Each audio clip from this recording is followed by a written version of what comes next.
Bismillahirrahmanirrahim. Assalamualaikum warahmatullahi wabarakatuh. Perkenalkan, nama saya Sulis Nabila. Saya dari PGMI 5B. Di sini saya akan menyelesaikan tugas dari keterampilan berbahasa. Materi yang pertama adalah tentang keterampilan berbicara. Berbicara merupakan penyampaian informasi yang disampaikan melalui ucapan, kata-kata, atau kalimat.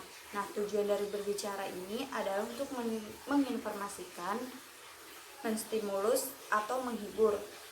Nah, ketika kita berbicara, kita harus memerlukan persiapan, memilih topik, dan kita juga harus tahu tujuan dari berbicara itu untuk apa. Selain itu juga kita harus mencari referensi.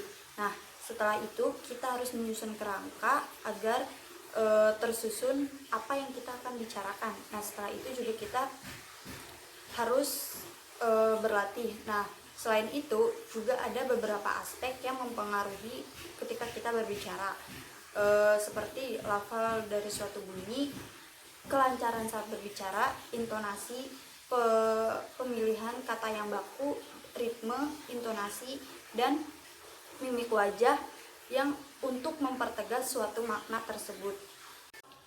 Materi yang kelima adalah tentang berbicara dengan keterampilan. Nah, berbicara dengan keterampilan dapat dikatakan karena berbicara merupakan suatu keterampilan berbahasa yang berkembang pada kehidupan anak yang didahului oleh menyimak. Nah, menyimak merupakan suatu proses berpikir yang paling awal yang dilakukan oleh manusia semenjak dalam kandungan hingga ia lahir ke dunia ini. Nah, dengan menyimak akan terjadi proses memahami suatu berdasarkan apa yang dia lihat, apa yang dia dengar, dan apa yang dia rasakan.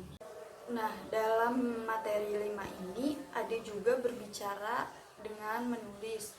Nah, menulis dan berbicara ini bersifat produktif dan ekspresif karena pembicaraan dan penulis secara aktif memproduksi ide-ide pokok melalui pembaca dan pendengar.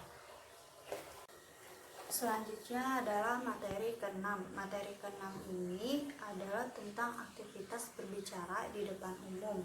Nah, berbicara di depan umum merupakan kegiatan mengekspresikan ide, gagasan, pikiran melalui lambang-lambang lisan yang menjadi salah satu teknik atau seni berbicara yang harus dimiliki oleh pembicara umum untuk menarik perhatian dari audiensnya. Nah, jenis-jenis berbicara di depan umum itu terdapat beberapa, yaitu melaporkan, berbicara secara kekeluargaan, atau berbicara untuk menstimulus atau meyakinkan ketika kita menjadi motivator atau apapun itu. Nah, faktor-faktor untuk yang dapat mempengaruhi keefektifan berbicara ini itu terdapat 3 macam, yaitu faktor kebahasaan sebagai penunjang keefektifan berbicara, dan non kebebasan sebagai penunjang keefektifan berbicara, dan faktor penghambat keefektifan berbicara. Seperti itu. Nah, sekian paparan dari materi kelompok 4, 5, dan 6 ini. Kurang lebihnya mohon maaf. Wassalamualaikum warahmatullahi wabarakatuh.